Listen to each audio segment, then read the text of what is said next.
linguagens aí nos proporcionou uma leitura maravilhosa. Mudam-se os tempos, mudam-se as vontades, do Luís Vaz de Camões, que foi um poeta e soldado português, considerado o maior escritor do período do classicismo, é também apontado como um dos maiores representantes da literatura mundial, autor do poema épico Os Lusíadas, revelou grande sensibilidade para escrever sobre os dramas humanos, amorosos, existenciais, e pouco se sabe aí sobre a sua vida, né? Não temos aí o local e os anos de nascimento, nem a morte dele. E nós vamos ficar com essa leitura. Mudam-se os tempos, mudam-se as vontades, muda-se o ser, muda-se a confiança.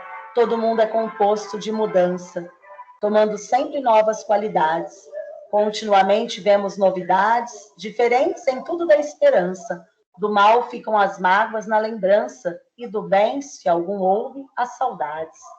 O tempo cobre o chão de verde manto, que já coberto foi de neve fria, e enfim converte em choro o doce canto. E afora este mudar-se a cada dia, outra mudança faz de maior espanto, que não se muda como já soia. Soia que seria como já acontece frequentemente, como já acontece por hábito, né? E nós estamos aí conhecendo o programa e os materiais de apoio, e o Ler e Escrever, ele é um conjunto de linhas de ação articuladas. Ele trabalha com acompanhamento, trabalha com elaboração, trabalha com formação, distribuição destes materiais pedagógicos aí para os municípios. Tem aí uma linha de uma política pública aí para o ciclo 1, e o foco aí é melhorar o ensino. Temos também o EMAI, que trabalha aí a educação matemática nos anos iniciais, e o EMAI foi uma demanda que surgiu a partir da necessidade do ler e escrever, e ele teve início em 2007, este programa Ler e Escrever, nas escolas paulistas, e depois ele foi se destacando aí em todas as salas de aula a partir de 2008. E nós temos essa trajetória hipotética de aprendizagem para nós pensarmos aí. E nós temos o conhecimento do professor, nós temos a avaliação dos alunos, nós temos aí que objetivo que esse professor tem para este aluno aprender, o plano que ele tem para as atividades, as hipóteses que ele tem sobre o processo de aprendizagem dos alunos, e se ele realiza essa interação, como que ele faz para transmitir este conhecimento a partir das atividades, a partir das avaliações, a partir do conhecimento, das hipóteses, da capacidade que cada aluno se encontra. Nós precisamos aí ter clareza que esse processo de ensino-aprendizagem, essa engrenagem, ela está a partir de uma trajetória, a partir de um percurso. E nós temos o currículo em ação, e nós estamos embasados aí na base nacional comum, no currículo paulista, e este ano, né, o currículo em ação, ele está aí com material, todos aí atrelados à sociedade, natureza, história, geografia, as ciências, a língua portuguesa, a matemática. Temos este livro do professor, que é o livro da educação infantil, um material novo, um material aí de fortalecimento do trabalho com a educação infantil. E temos aí também, para pensar hoje, no material do Aprender Sempre. Essa é a nossa ideia de hoje, trazer a base, passando aí pelo currículo, passando pelos materiais de apoio que nós temos do currículo de ação, e o Aprender Sempre. Esse aí é só para vocês terem o site, né? O link para vocês acessarem esse material em PDF. Depois nós vamos aí passar para a Tereza todos os links no celular dela, no Zap, ela vai estar passando para vocês, para nós pensarmos que recursos que nós temos nesta manhã. O foco aí deste caderno do Aprender Sempre, nós temos aí este ano também, né, desde 2020, trabalhando aí com as competências socioemocionais. Quem ainda não conhece esse material, ele é um material muito rico, que mais do que nunca, nesse contexto que nós estamos vivendo, os alunos tiveram suas perdas, professores tiveram suas perdas, famílias tiveram, e a competência socioemocional, né, ela está, assim, mais do que nunca, pedindo, implorando para entrar aí no sistema cognitivo, nas nossas relações de trabalho do dia a dia. Então, é importante este material. Recuperação e aprofundamento, nós temos as avaliações processuais, as APs, que elas trabalham aí com devolutivas pedagógicas, elas trabalham aí com avaliação bimestral. Vocês já têm as sondagens que vocês acompanham o processo de alfabetização, que hipótese, que situação que o aluno está. O que você faz com essa sondagem que você deu lá no início do ano, e você vai aí prolongando essas sondagens ao longo do bimestre? Com certeza, as professoras dos municípios são estimuladas por vocês a criar estratégias. Eu não posso pegar uma sondagem e apenas olhar para ela num sentido de estabelecer uma nota, uma participação do aluno. Eu olho para a sondagem e já penso em estratégia adequada. E aí a Kátia mostrou para vocês o site, né? Dentro deste site, dentro deste recurso do nosso centro de mídias, nós temos um roteiro formativo, um roteiro de sugestão de trabalho. Então, se nós pensarmos lá no primeiro aninho, eu começaria trabalhando com nomes próprios, situações reais de comunicação. No segundo aninho, situação didática, dentro da leitura, da escrita pelo aluno. No terceiro ano, leitura com foco na compreensão leitora. No quarto ano, uma leitura colaborativa, compreensão leitora. No quinto ano, leitura para repertoriar a produção escrita.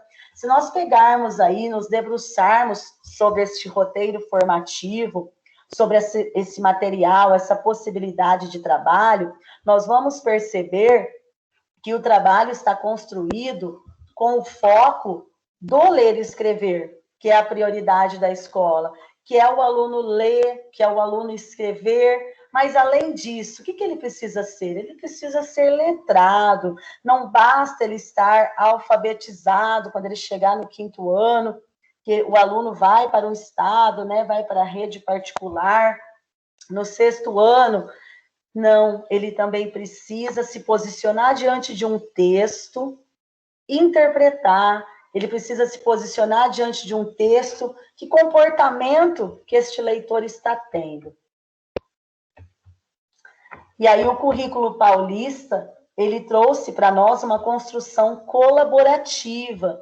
O que a gente quer frisar aqui nesta manhã para vocês, nessa homologação que aconteceu lá no dia 20 de dezembro de 2017, com certeza o município teve a oportunidade aí de ter parceria, de dar opiniões, deu voz a toda a rede aí.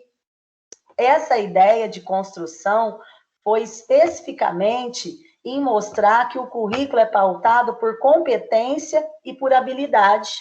E a partir daí acontece o desenvolvimento cognitivo, não só cognitivo, mas social também, emocional. E nós não podemos esquecer esta palavrinha, formação integral. Quando a gente pensa em formação integral, a gente pensa aí em todas as áreas da vida da criança. E com certeza as escolas de vocês têm uma proposta pedagógica, toda escola tem que ter, né, a sua proposta pedagógica. Será que nós já fomos lá este ano na nossa escola? Será que a gente já visitou, já revisitou essa proposta pedagógica? Será que essa proposta foi reformulada à luz aí do contexto de pandemia, do contexto de ensino híbrido, do contexto que estamos vivenciando, lembrando nessa construção colaborativa? Será que essa proposta ela tem as habilidades, ela tem os resultados das sondagens, ela tem as necessidades? O que é a proposta pedagógica de uma escola?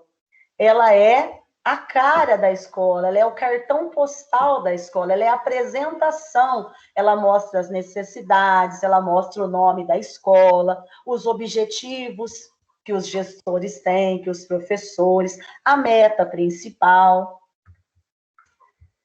Eu preciso aprender a olhar as potencialidades e realidades de cada aluno. Quando eu penso isso como ponto de partida, o que o meu aluno tem de potencial? O que o meu aluno tem para oferecer? O meu aluno, ele não vem aí sem nada, ele não vem vazio. Nós temos aí essa concepção do Vygotsky, que é na interação, né? É na vivência que a criança aprende. Se nós pensarmos aí nessa visão do Vygotsky, nós precisamos acreditar que o aluno consegue aprender quando ele está interagindo, quando ele está vivenciando com os outros. Então, eu preciso ser um educador que tem flexibilidade para, se preciso for, mudar estratégias metodológicas. Por quê? Porque o protagonismo juvenil, que a gente tanto fala, essa autonomia dos estudantes, ela está nas nossas mãos se nós estivermos atuando aí com este olhar mais apurado. E qual que é o modelo de ensino, de aprendizagem que o nosso currículo traz? Ele traz aí um pensamento de que o conhecimento não é concebido como uma cópia do real. Não é aquela professora lá que ela tem o conhecimento, ela deposita tudo no aluno. E também não é assimilado pela relação direta do sujeito com o objeto de conhecimento.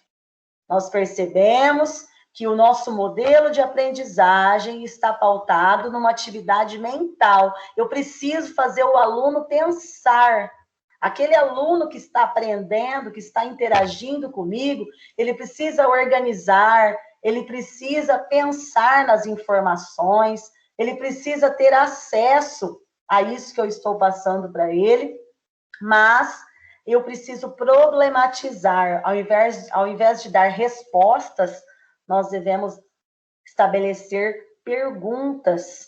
Então, o que está em jogo? O que o aluno sabe para aprender? Então, eu parto daquilo que ele sabe até chegar no que ele não sabe, no que ele precisa aprender. Nesse caminho aqui, né, o Vygotsky ele chamaria de zona de desenvolvimento proximal. Qual é o percurso?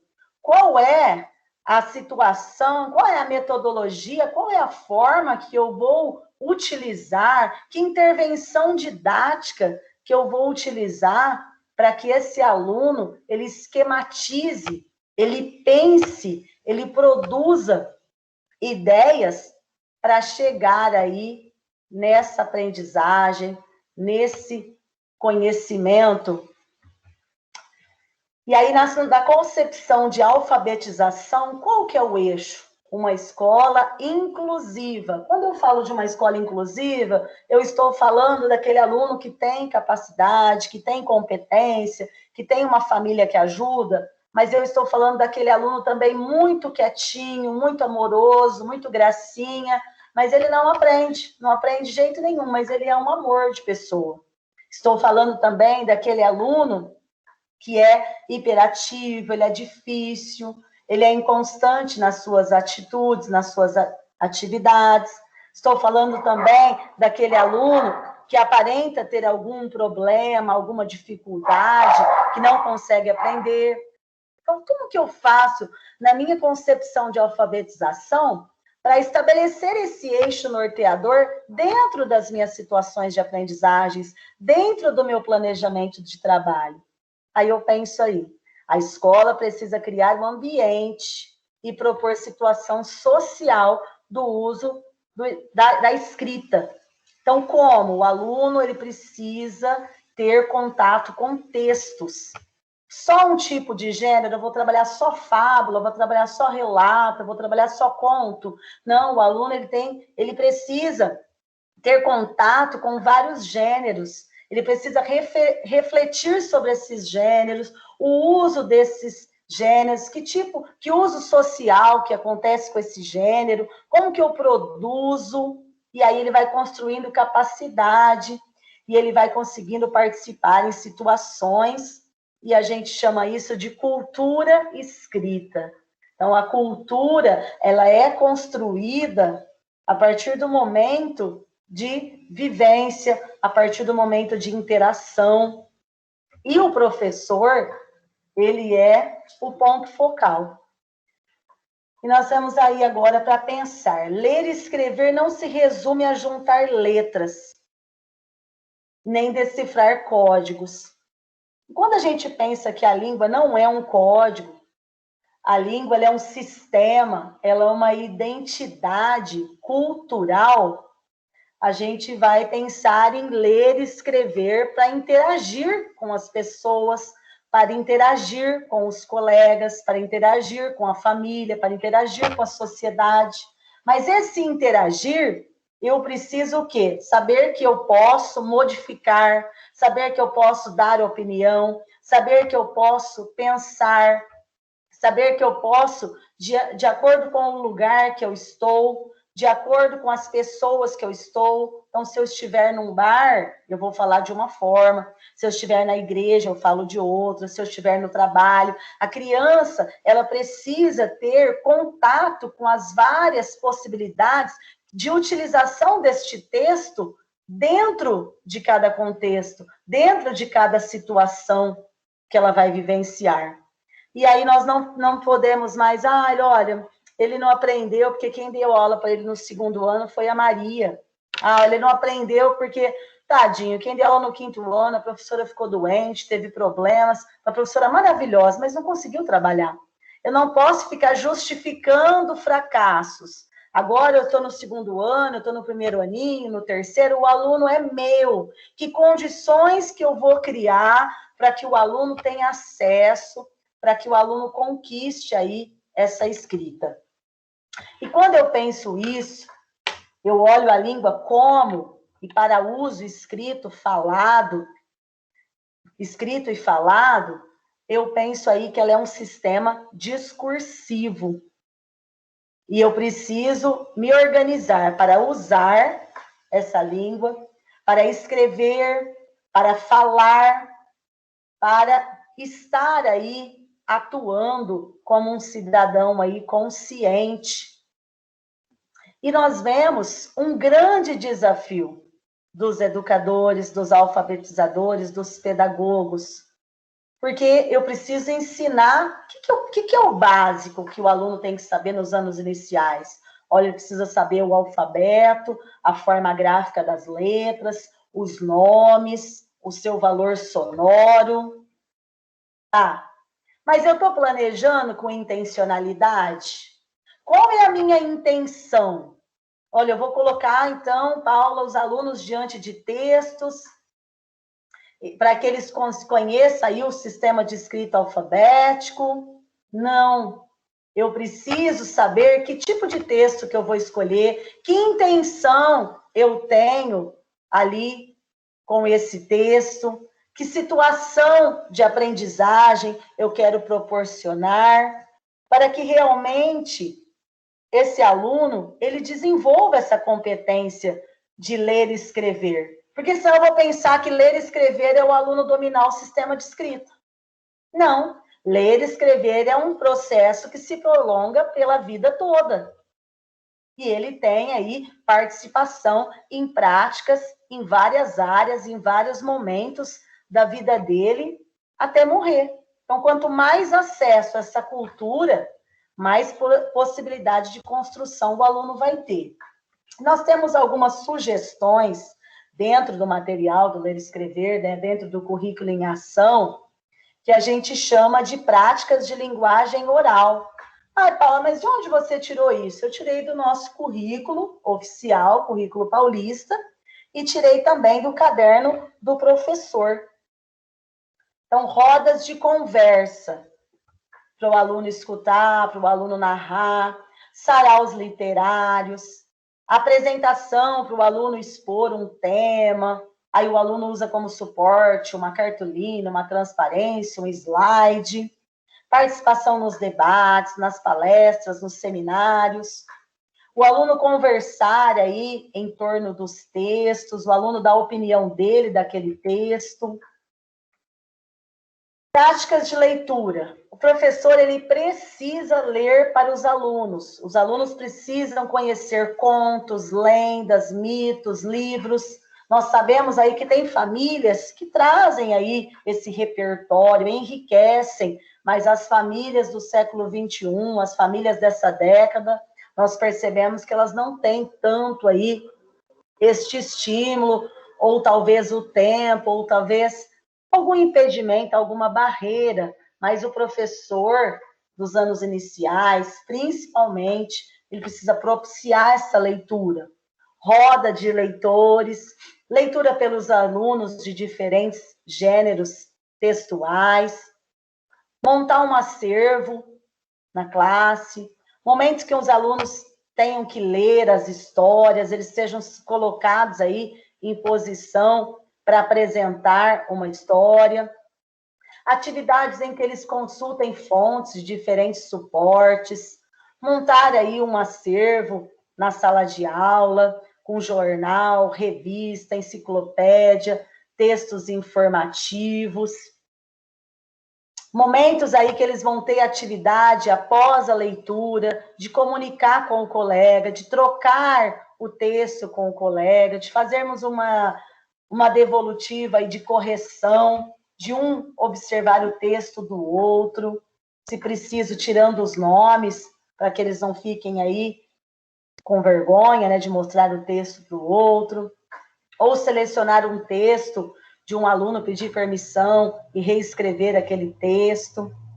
Então, a leitura aí com o propósito de ler para estudar, ler aí para aprender, ler por prazer, ler de novo o que já foi lido, ler novamente. O professor precisa ensinar o aluno a fazer anotação, a grifar, a fazer pequenos resumos, colocando as partes mais importantes, fazendo relação de um texto para o outro.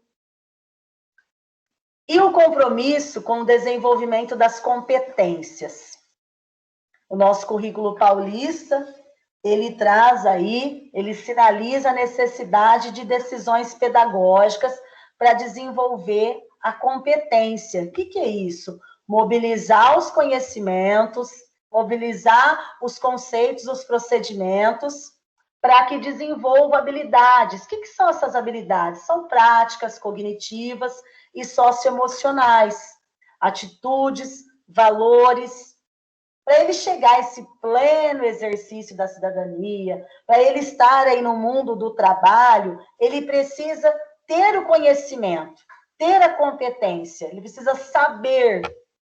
Mas para realizar essa atividade, para ele colocar a mão na massa, como saber fazer? É o educador, é o professor que vai propiciar isso.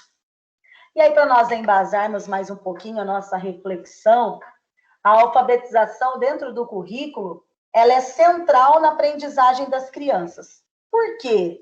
Porque ela supõe um conjunto de habilidade e de competência fundantes que estabelecem como andaimes nas aprendizagens posteriores. Então, se a criança ela tem, já foi falado aqui nesta manhã, se a criança ela tem um bom embasamento nos anos iniciais, isso vai possibilitar aí um andaime para o sexto, para o sétimo, para o oitavo, para o nono, para as primeiras séries, para a segunda, terceira série do ensino médio, até ela chegar num cursinho, numa faculdade. E qual que é a meta do Estado?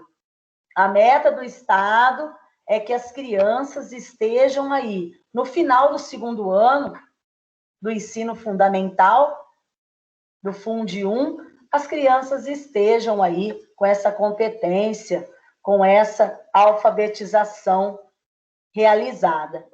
Então, o que a gente entende como essa alfabetização? Uma aprendizagem da leitura, um desenvolvimento de capacidade de compreensão, de análise de diferentes textos. A criança tem aqui que se posicionar. Então, tem vários títulos, tem vários textos circulando, e essa criança ela teve a aquisição da escrita alfabética. Então, é um compromisso público. Por que ele é público? Ele é só do professor? Não, ele é do coordenador também, ele é do gestor, ele é do diretor, ele é do PCNT, ele é do pai, da mãe, ele é de todos, esse compromisso de fazer com que essa criança se envolva em práticas diversificadas de letramento. E nós vamos destacar aí, que nós já falamos aí nas lâminas anteriores também, né? Que a alfabetização não se restringe apenas à apropriação da palavra escrita, mas ela designa um conjunto de saberes, de fazeres específicos e fundamentais para o desenvolvimento cognitivo e para as aprendizagens que as crianças terão. Então, quando eu sistematizo essa ideia aí, nos 2 primeiros anos, a criança ter este contato maior com a alfabetização, eu preciso pensar que eu estou descortinando possibilidades das crianças terem conhecimento através de novos olhares, novas oportunidades pelo exercício da leitura. E no desenvolvimento cognitivo, dos 6 aos 12 anos, a criança ela começa a desenvolver aí o controle emocional. E nós sabemos aí, quem tem filhos sabe muito melhor do que eu, que nessa fase os conflitos começam a aparecer. E a escola, mais do que nunca, ela vem ampliando esse controle emocional das crianças, ela vem amparando aí essa situação de descontrole das crianças. Por quê? Porque as crianças estão criando identidade neste momento. Elas estão aprendendo a fazer escolhas. E quando eu penso nisso, como educador, eu percebo que os anos iniciais, os professores têm um papel magnífico, que é de estabelecer, que é de propiciar, de dar autonomia intelectual, fazer essa criança compreender normas, fazer essa criança fazer escolhas assertivas, estimular essa criança a interagir com os sistemas. E aí nós temos as habilidades e competência. E a alfabetização, os letramentos, os multiletramentos, elas nos trazem aí dentro da língua portuguesa, porque a língua portuguesa ela perpassa todas as áreas do conhecimento. E nós vemos aí como que está as nossas atitudes, como que está as nossas práticas. Nós estamos facilitando este trabalho? Quando eu trago essa questão, o que são competências e habilidades? Eu gostaria de abrir a palavra agora, nesta lâmina aí, antes da gente dar prosseguimento na reflexão, gostaria de dar abertura da palavra. O que são competências e habilidades? Como elas se relacionam às aprendizagens essenciais do ensino fundamental nos anos iniciais? Como que elas podem orientar a nossa prática de ensino e aprendizagem? Quem poderia contribuir com a gente?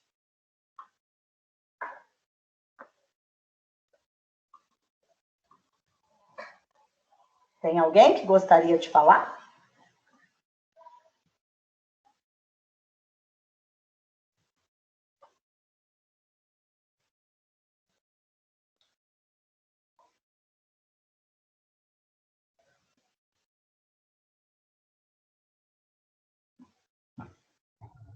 como que o pessoal do município, o que pensa sobre isso? Quais são os conhecimentos que vocês têm sobre isso? O que vocês querem falar?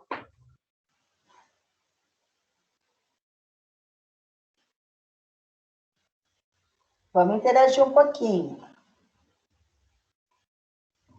Que nesse momento não tem certo, não tem errado, né?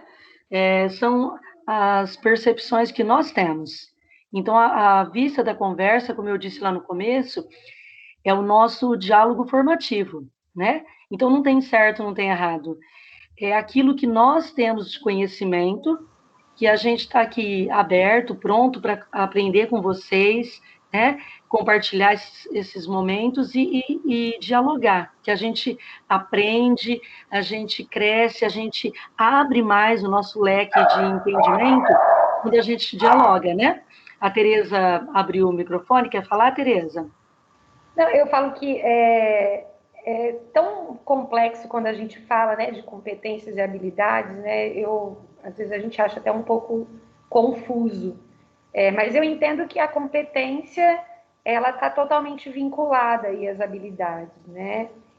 Então você pode ter inúmeras competências e cada competência dessa, para você ter essa competência, é difícil se expressar, né? Você vai ter algumas habilidades. Essas habilidades estão ligadas ao saber fazer, né? Em como fazer. Eu entendo que é mais ou menos esse o caminho, né? Relacionado a essas competências e habilidades aí que a gente tenta desenvolver nos nossos alunos. Ainda hoje a gente estava comentando, a dona Leontina estava, vou comentar o que a senhora disse, e conforme você estava passando as lâminas aí, e ela estava falando que o ensino, e a gente tenta mesmo, né? Tanto que a gente vê que o Enem ele é bem voltado para isso também. Para a nossa rotina, né? Para aquilo que o aluno realmente ele utiliza no dia a dia, trazer o conhecimento para a prática, né? E ela estava falando que ela fez um pedido no supermercado e eles estão demorando para entrega, né? A gente vai entrar em lockdown esse final de semana aqui em Viradouro, então os supermercados vão estar fechados. E o supermercado não conseguiu entregar ontem a mercadoria e ela saiu da casa dela hoje de manhã e pediu para a funcionária dela. Falou, olha, eu vou deixar o cheque aqui. Assinou o cheque, cruzou o cheque, falou, olha, eu vou deixar, na hora que a compra chegar, você vê a notinha e preenche o cheque para mim. E aí a funcionária falou, olha, eu não sei preencher o cheque. Então, assim, são coisas tão práticas do dia a dia que muitas vezes a gente não desenvolve nos nossos alunos, né? Essas habilidades para a gente poder dizer que eles têm uma competência, né, em alguma área, em alguma coisa. Eu entendo que ela tem a competência de ler e escrever, mas não tem a habilidade específica para aquilo. É bem isso. Muito bom, Tereza, agradecemos aí a interação de vocês. Essa questão aí é para nós refletirmos e a tua colega, como que ela chama, Tereza? Leontina. A Leontina. A Leontina, ela teve um posicionamento muito importante, né? Ele sabe ler e escrever, mas ele não tem habilidade para desenvolver isso. E como professor dos anos iniciais, como que eu vou orientar essa prática? Como que eu vou realizar? Nós temos aí os materiais, temos as orientações curriculares, depois essas orientações curriculares do ciclo 1, elas foram para dentro aí do currículo paulista. Nós temos este material aqui, que nós vamos esmiuçar um pouquinho para vocês, que são o material da habilidades essenciais, depois nós vamos disponibilizar para a Tereza, passar para todos o arquivo. Temos o Aprender Sempre, nós temos os livros didáticos. Esses são aí as possibilidades. E o ano passado, 2020 para 2021, a SEDUC, a Secretaria da Educação, né, ela fez um recorte do currículo paulista. E esse recorte, eles chamaram de habilidades essenciais. Qual que é a ideia desse trabalho? É trazer aí o mínimo que o aluno precisa saber para ele ir para a série seguinte. E quando eu penso isso, por que eu vou focar nas habilidades essenciais? Qual é a intenção? Qual que é a ideia dessa matriz? Por que eu preciso ter um cronograma, uma rotina para recuperar e aprofundar estes alunos? Ah, Paula, é por causa da pandemia, né? Os alunos ficaram aí dispersos, foi tudo difícil. Mas antes da pandemia, nós já tínhamos problemas de recuperação de aprendizagem. 2018, 17, 19, eu lembro que a gente falava e conversava nos ATPCs, olha, as crianças não estão avançando, olha, as crianças estão com dificuldades.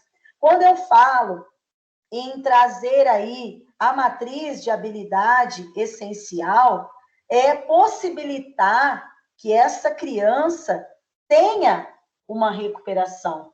Então, a gente percebe que esse material, ele enriqueceu o nosso trabalho.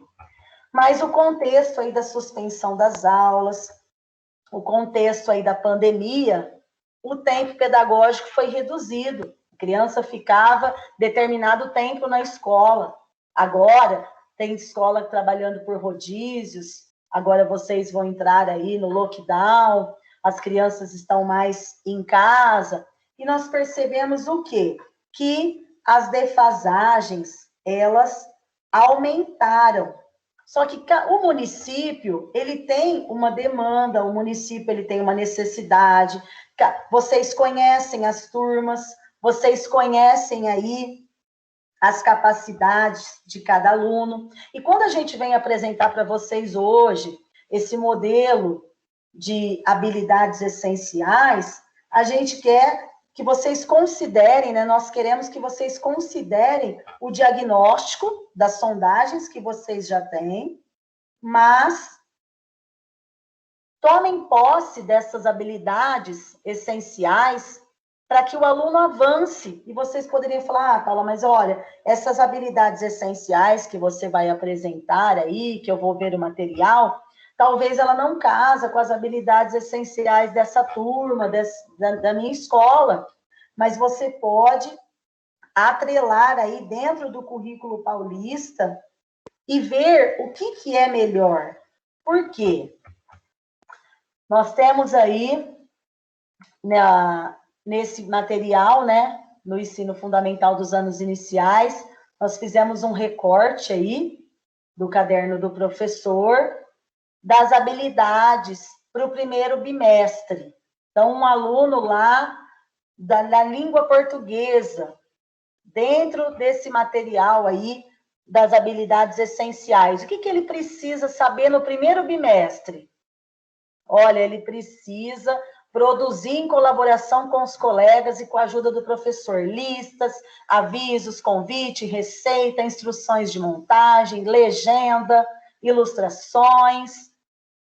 Olha, e outra habilidade, ele precisa confirmar ou não antecipações e inferências realizadas antes e durante a leitura do gênero textual. E nós vemos aí que o objeto de conhecimento da primeira habilidade é a produção escrita. O outro é a estratégia de leitura. Só para nós aguçarmos a nossa reflexão nesta manhã. Enquanto educador, nesse contexto de pandemia ou não, eu estou propiciando produção escrita? Eu estou fazendo o meu aluno ler? Eu estou aí ensinando ele as estratégias de leitura? Vamos pensar aí. E nós vemos aí nessa lâmina que a pandemia, com a suspensão das atividades, ela trouxe impactos negativos para essa criança. Ah, Paula, o que você sugere? Eu sugiro o material do Aprender Sempre como carro-chefe para o bimestre. E o material do currículo em ação, que vocês sentem aí, olhem para o caderno do professor e percebam qual atividade, porque o currículo em ação, vocês recebem o Ler e Escrever, né, o EMAI, ele é semestral. Então, vocês vão trabalhar o volume 1 no primeiro e no segundo bimestre. Olha, Paula, nós já estamos em maio, nós não começamos ainda o material, nós não conhecíamos, estamos aí estabelecendo o programa este ano. Então, vamos sentar, pegar esse currículo em ação e ver o que é mais importante. Eu vou pegar os gêneros textuais, eu vou trabalhar as estratégias de leitura. E o material do Aprender Sempre, eu vou utilizar como carro-chefe. Por quê? Porque esse aluno ele teve muita defasagem. Quando eu faço esse pensamento, eu estou o quê? Entrando nessa priorização do documento. Que nós sabemos que do primeiro ano, desde o primeiro aninho, né, até a primeira série do ensino médio, as escolas receberam o currículo paulista. E qual que é essa ideia? Habilidades e conhecimentos essenciais. Aquilo que o aluno não dá para ficar sem aprender naquela série, para passar para a próxima série, para transferir, para ser promovido para a série seguinte.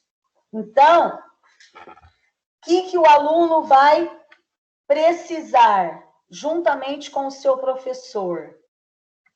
Entender, conhecer, aprender essas habilidades. Se o professor ele não conhece, se o professor ele não estuda o material, o aluno ele vai ter mais dificuldade ainda para trabalhar com esses textos. Aí alguém poderia falar assim, ah, Paula, mas os gêneros textuais, lá no Aprender Sempre, as habilidades essenciais não são as mesmas contempladas lá no currículo paulista. Mas nós percebemos aí as aproximações desses gêneros. E pensando na alfabetização dos anos iniciais, olha, não tem como casar as práticas. Então, o que você vai fazer? Você vai ampliar o universo dos alunos com foco nos textos, com foco nas estratégias de leitura.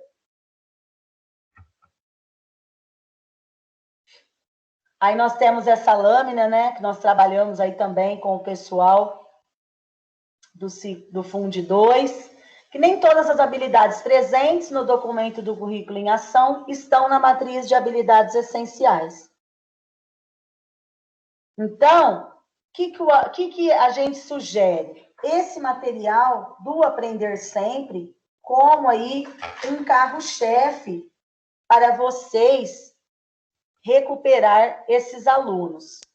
E vamos pensar aqui, se um professor do 5º ano, ele tenha lá o diagnóstico que os estudantes da turma dele estão com muito problema de aprendizagem. Ele vai escolher a opção 1. Ele vai focar em sanar todas as defasagens de aprendizagem antes de avançar. Vocês acham que esse professor vai conseguir? Será que ele vai dar conta do recado de sanar todas as aprendizagens da criança para depois trabalhar o material do 5º ano? Tem a opção 2 também. Ele vai ensinar apenas as habilidades do ano série. Como que eu ensino apenas as habilidades do ano série se a criança já está mostrando que ela não sabe coisas dos anos anteriores? E nós temos a terceira opção, que pode ser a mais adequada. Retomada de habilidades essenciais dos anos anteriores. Então, o professor, ele vai ver o que é mais importante, o que é mais urgente para o aluno resolver. Olha, o aluno ele precisa desenvolver essas habilidades. Sem essas habilidades aqui, ele não dá conta de ir para o 6º ano, não. E aí, ele vai fazendo esse casamento. A partir das habilidades dos anos anteriores, ele vai desenvolvendo as habilidades principais deste ano para ver se ele consegue avançar. E nós temos aí o material do Aprender Sempre. Vocês tiveram aí as avaliações diagnósticas, as avaliações de entrada, as avaliações que a secretaria possibilita. as APs. E quando eu olho para essas APs, quando eu olho para essas avaliações diagnósticas de entrada, quando eu olho para as avaliações, para as sondagens que eu já possibilitei para o meu aluno, eu já tenho um diagnóstico. Eu já estou aí tendo uma formação, eu já estou tendo aí uma informação de como que esse aluno está.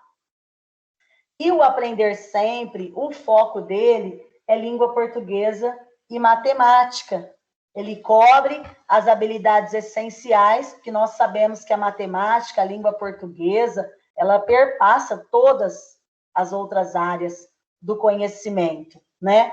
Mas vocês também têm o livro didático. Esse livro didático, ele pode ser um complemento muito valioso. Vocês também têm o currículo em ação. E aí é os links, né, para vocês obterem esses materiais. Depois eu vou passar para a Tereza. E para nós pensarmos aí, recuperação e aprofundamento da aprendizagem.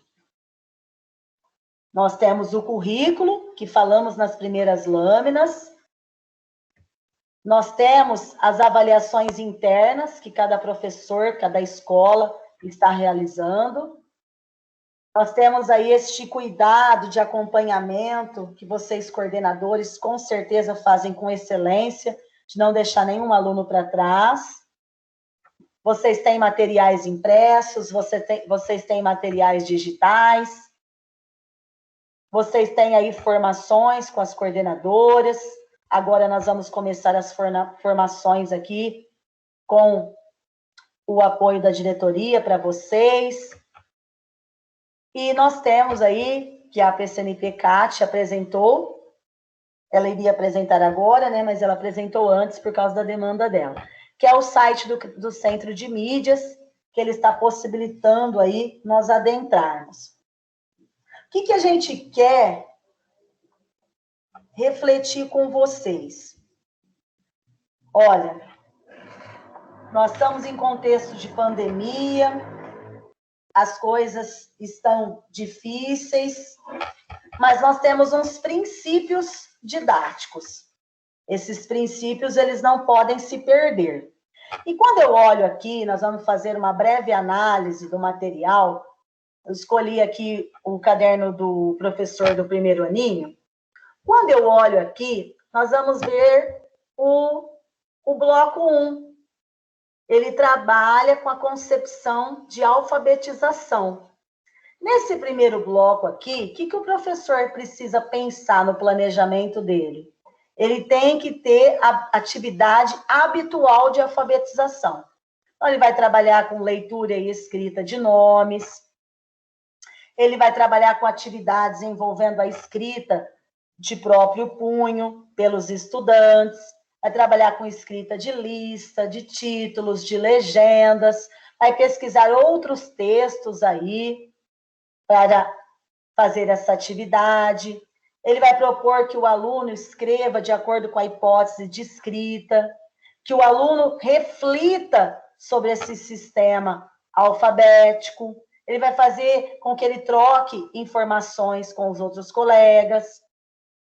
Temos aí a possibilidade de atividades envolvendo leitura dos estudantes, localizar as palavrinhas nessas listas. Perceber aí que nessas atividades eles vão ser desafiados a localizar palavrinhas, acompanhar a leitura de textos conhecidos de memória, tentando fazer correspondência entre o que está escrito e o que dizem em voz alta. Atividades de produção de texto a partir do ditado para o professor. Então, os estudantes, mesmo que eles não dominem aí o sistema de escrita alfabético, eles precisam ser desafiados a produzir os textos completos. Eles precisam que o professor proponha para eles o ditado de um texto. Também aprender procedimentos relacionados à composição dos textos, como planejar um texto, como escrever. Paulinha. Oi? Desculpa te interromper. mas os seus slides ficaram parados na lâmina sobre o currículo paulista, os andaimes. Para algumas pessoas, não sei se para todos. Para mim também está, mas como meu computador às vezes trava, eu estou acompanhando pelo celular. Deve ser. Vê se agora está mostrando. Da F5, será que ele atualiza? Se não, você descompartilha e compartilha de novo, né? Espera aí, então.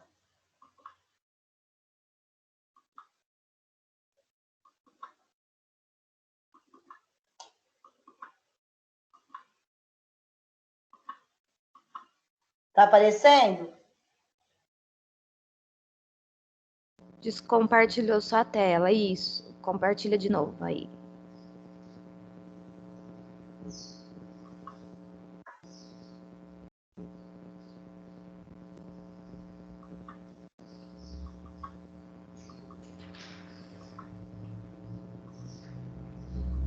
Compartilhou? Ainda não, compartilha agora, Paulinha, deu uma travadinha. Aí, agora compartilhou. Atividades envolvendo a leitura dos estudantes, é esse? Isso. Ok. Obrigada. E aí, então, voltando aqui, no bloco 1, nós temos aí atividades habituais de alfabetização. Então, o professor, ele precisa pegar esse caderno do professor, estudar este material e ver qual dessas atividades envolvendo aí a escrita, envolvendo a rotina, ele vai conseguir fazer dentro desse contexto. No bloco 2, nós temos a rotina pedagógica. Essa rotina é uma sugestão.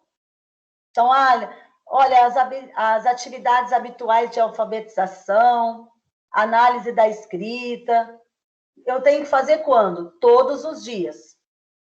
As atividades de leitura, pelo menos 2 vezes por semana.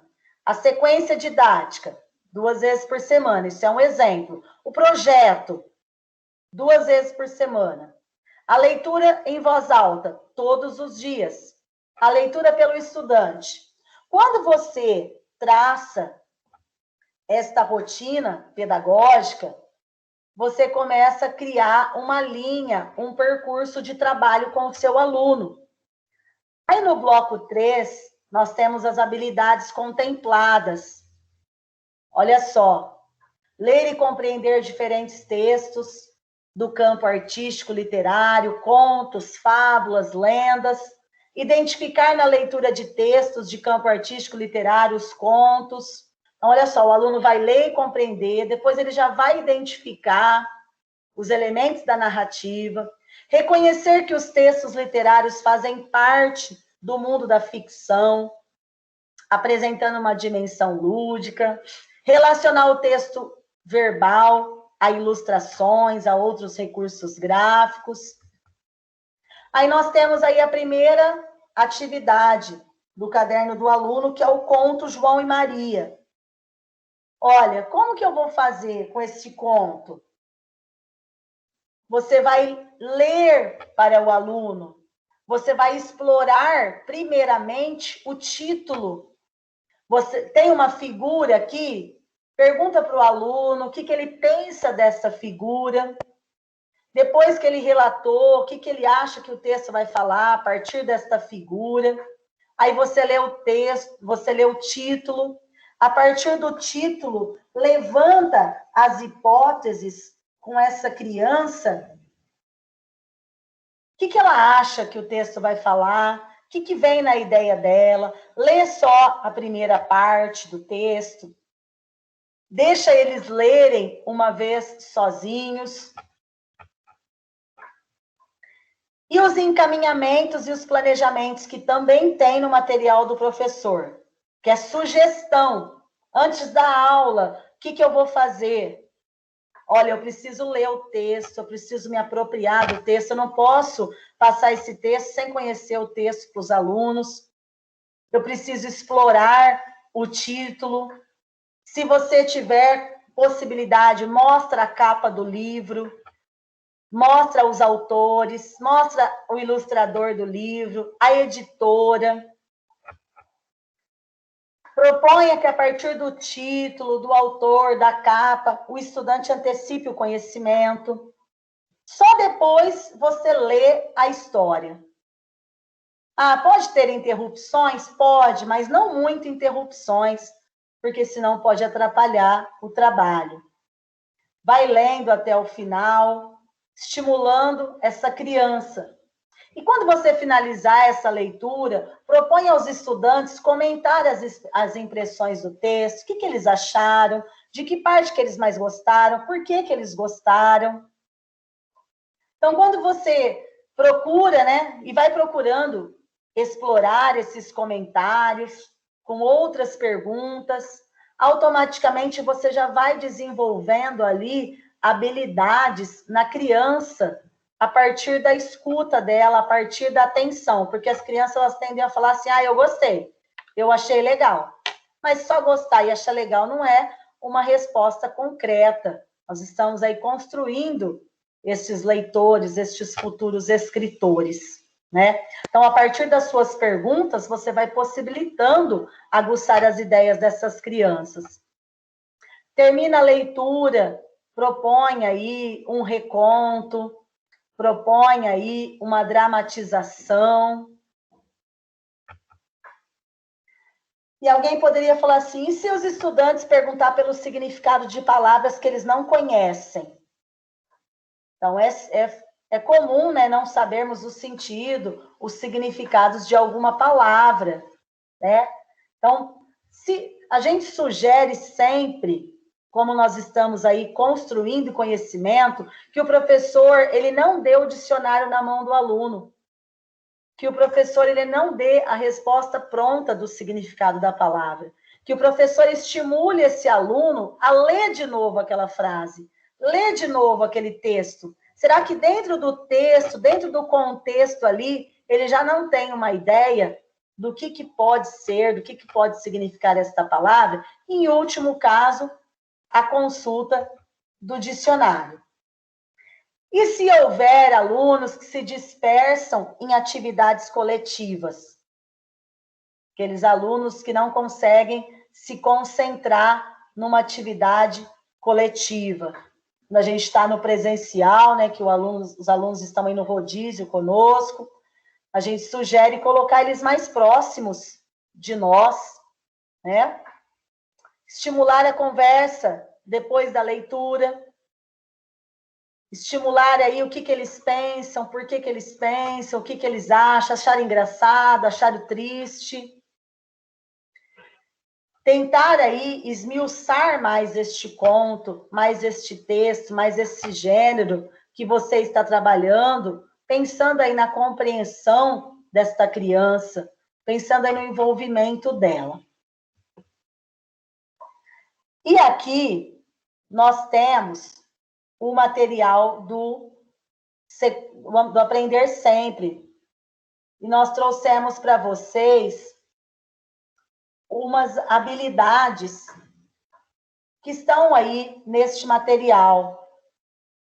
Nomear as letras do alfabeto, recitar as letras do alfabeto sequencialmente, compreender as notações do sistema de escrita alfabética, relacionar elementos sonoros das palavras com a sua representação, escrever espontaneamente ou por ditado,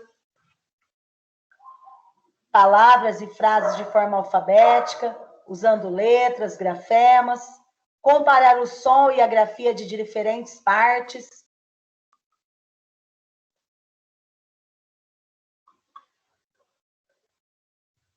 Vocês estão vendo, pessoal? Sim. Ah, tá.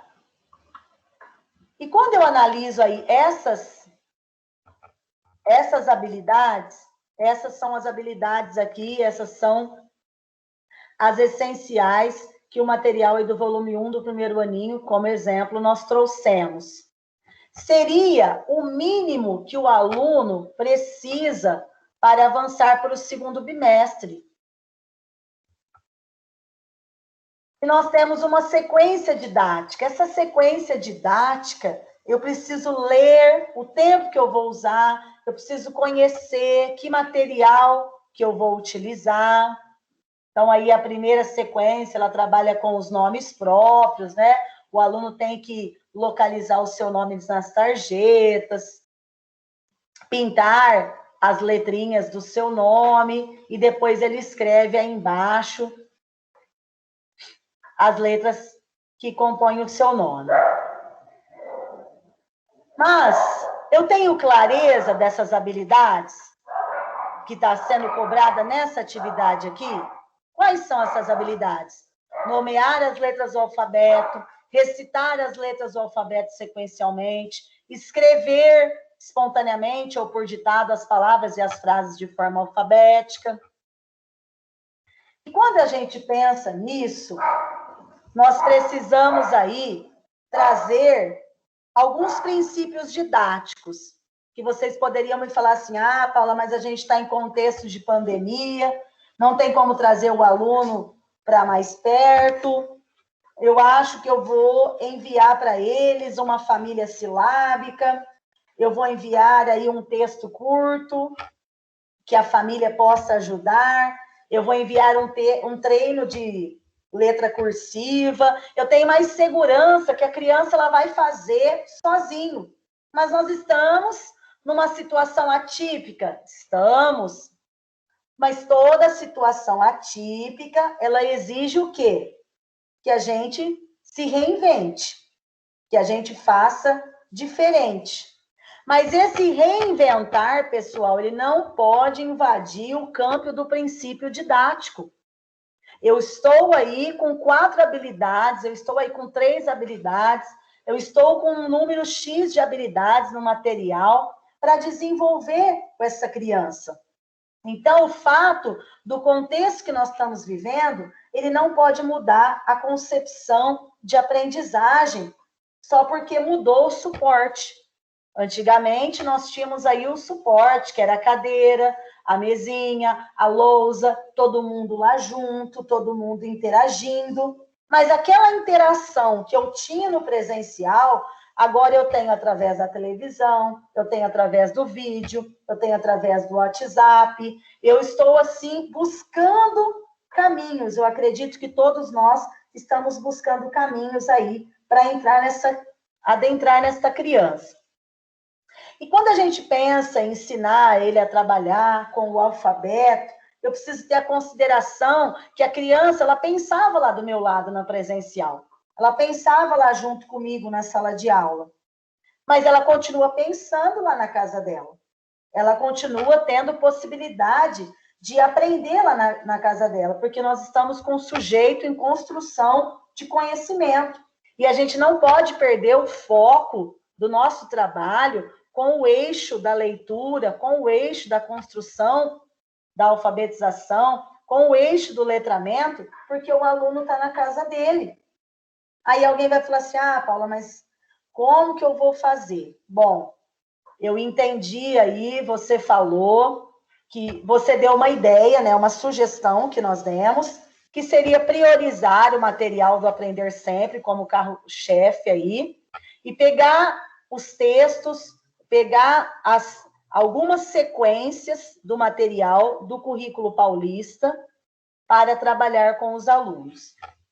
E quando a gente pensa isso, ah, Paula, tem família que ajuda, tem família que não ajuda, tem família que interage, tem família que não interage, e tem também muitos que perderam seus entes queridos, estão passando por muitos problemas, mas nós percebemos que os professores que gravam um vídeo, que os professores que fazem uma chamada de vídeo, que liga para os alunos, manda uma mensagem, nós percebemos que os alunos, eles se sentem aí fortalecidos. E aí, nós propusemos a leitura do professor. A leitura pelo professor, no material do Ler e Escrever, ela é o carro-chefe. E alguém poderia dizer e falar assim, ah, Paula, agora, como que eu vou fazer essa leitura para essa criança? Como você pode gravar um vídeo, você pode gravar um áudio, você pode tentar aí manter uma rotina em que essa criança tenha o acesso à sua voz.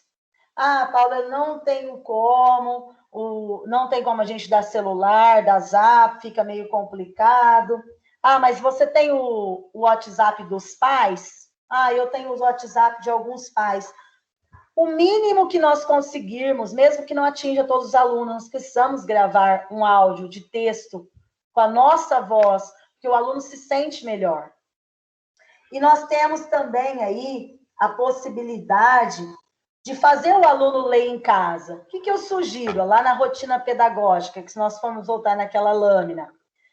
A rotina pedagógica, ela precisa ser traçada agora na situação que nós estamos vivenciando. Mas o nosso princípio é o ler e escrever. O nosso princípio é o contato com a leitura. Então, vamos supor que aí no município os alunos pegam as atividades impressas a cada 15 dias. E eu não tive como gravar um vídeo por problemas aí de aparelho, de tecnologia. Vamos pensar em tantos problemas que tenha. Tá. Então, o recurso que eu tenho, um exemplo, se o recurso que eu tenho for só essas atividades impressas, eu preciso colocar lá nessas atividades impressas um roteiro de estudo. Um roteiro explicando sequência por sequência, tintim por tintim, atividade por atividade. O mais óbvio que eu puder. Porque mesmo que o aluno não tenha a minha presença, ele vai ter lá o que é para fazer. Tem sempre um irmãozinho, tem sempre um pai, tem sempre alguém aí que possa colaborar. Então, e como que eu faria aí um texto coletivo? Que nós vemos aí a possibilidade de produção de escrita coletiva. Se vocês forem pesquisar lá no Google, tem aplicativo que simula, né, as lousinhas, né, para nós escrevermos aí. Mas nós estamos pensando que tudo que vocês fizerem neste momento, se o aluno for lá na escola, levar o material do currículo em ação para casa, levar o material do Aprender Sempre para casa, ele precisa levar uma folhinha de explicação, de roteiro, para ele ler aquele texto, para ele se familiarizar com aquele texto, como se você estivesse dando a aula mesmo, você faz esse roteiro aí explicativo. Por quê? Porque os alunos estão tendo acesso aos noticiários, eles estão tendo acesso ao que está acontecendo com o coronavírus. Eles querem saber do corona. Então, quando eu penso aí no gênero notícia, na situação mais forte que está nos acontecendo, eu preciso desenvolver esse comportamento leitor. Eu preciso propiciar aí esse aluno. Antigamente a gente falava, né? Nossa, a escola tem muitos muros. Hoje a gente diz que a escola não tem mais muros nenhum, né? Todas as atividades escolares já acabaram-se os muros. Está todo mundo fora da escola. Está todo mundo aí em suas casas, em teletrabalho, alguns com rodízio, indo lá na escola só buscar os alimentos, só buscar uma cesta. E na hora que esse aluno vai lá buscar o alimento, na hora que esse aluno vai lá buscar uma cesta básica, na hora que esse aluno vai lá buscar alguma atividade. Nesse momento também, é interessante o professor dos anos iniciais deixar esse roteiro lá, para quem for entregar. Deixar um bilhetinho, deixar uma cartinha, parece uma coisa tão mínima, tão simples, mas ao tentar ler aquele bilhete, ao tentar ler aquela carta, a criança ela já vai tendo aí uma concepção, ela já vai tendo aí uma construção. E antigamente a gente tinha, né, olha, a escola que reprova, a escola que não passa os alunos sem saber, é a escola mais top. Agora, no contexto de pandemia, a gente percebe que não. Que a nossa escola é top, que a nossa escola é boa, se a gente engaja esses alunos, né? Então, nós precisamos estar abertos para aprender também. Então, tem como criar um grupo só com os pais? Então vamos criar. Tem como eu mandar um vídeo, eu mandar um áudio, eu mandar uma explicação para o celular do pai? Tem. Olha, esses alunos aqui não vai ter, esses alunos aqui é impossível, então vamos fazer um material impresso. Mas um material impresso que faça essa criança pensar. Um material impresso que a criança não tenha só lá o treino da letra cursiva, um desenho para pintar, uma família silábica lá para praticar, um material impresso dentro aí do Aprender Sempre, dentro do currículo, que a criança possa ter orientação, se ela não tem ninguém pela família, mas que ela tenha orientação pelo professor, com esse roteiro de estudo. Então, voltando aqui, prosseguindo aqui, nas intervenções, tem também no material do professor. Então, você vai convidar o aluno para participar aí, para adentrar mais nessa atividade. Então, olha, eu queria que você fosse no presencial, né? Verificar quem que faltou, aí o aluno colocaria lá, aí o aluno vai localizar o nome.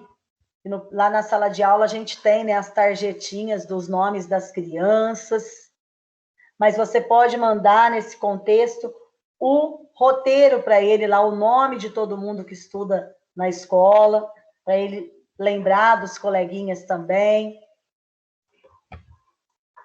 Pensar também nas crianças, a partir do nome delas, pintar as letras dos nomes, escrever com o apoio da tarjeta, observar aquela tarjeta, porque principalmente nos 2 primeiros anos, a criança, a partir do nome dela, nós estudamos que ela aprende sobre o seu funcionamento de escrita, né? Possibilitar atividades para as crianças treinar esse alfabeto, ter em contato aí com os textos.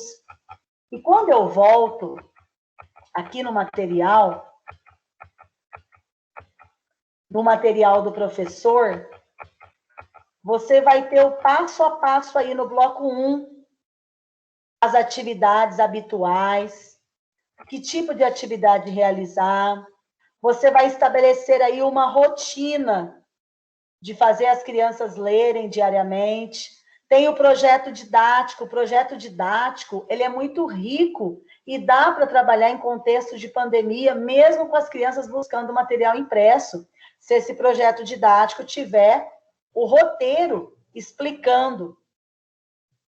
Você precisa ter clareza das habilidades que você vai querer cobrar naquele bimestre. Explora os gêneros, explora o que é um conto, quais encaminhamentos, qual planejamento, o que eu vou fazer. Bom, eu não vou falar para a criança ler o texto direto, eu vou falar para a criança observar o título, eu vou falar para a criança observar aí o autor. Não dar aí respostas prontas. E no material do Aprender Sempre, vocês vão ter aí também esse material aí mais enxugado, essas atividades, de forma que a criança ela venha se desenvolver. E se vocês já perceberam, o material do EMAI, ele é bem focado aí, bem direcionado, de forma com que a criança ela consiga fazer sozinho. Apenas com uma explicação do professor, ele consegue desenvolver aí as competências. Já no ler e escrever, nós percebemos que as crianças, que o material ele tem mais aí uma explicação, um direcionamento para construção da leitura, para a construção desta escrita. Nós vamos ficar com esse pensamento aqui. É necessário garantir que, ao final do ensino fundamental, o estudante paulista se constitua como cidadão autônomo, capaz de interagir de maneira crítica e solidária, de atuar de maneira consciente e eficaz nas ações que demandam análise criteriosa e na tomada de decisões que impactam o bem comum, de buscar e analisar criticamente diferentes informações e ter plena consciência de que a aprendizagem é demanda para a vida toda.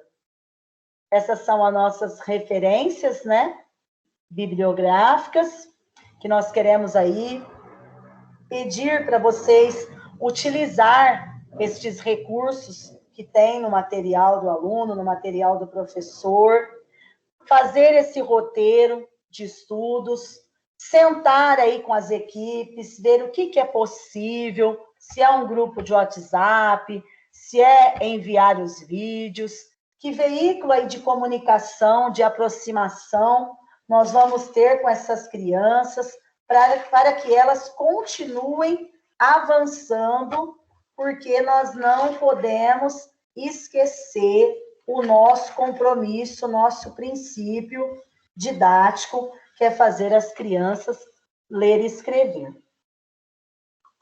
Agora eu gostaria de dar abertura da palavra. Alguém gostaria de acrescentar alguma coisa?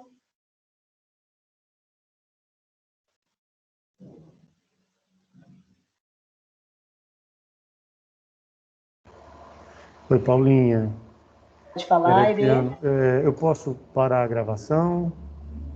Pode sim, Herê. Tá, joia. Obrigada. Obrigado eu e parabéns, viu? Muito boa sua formação. Obrigada, Herê.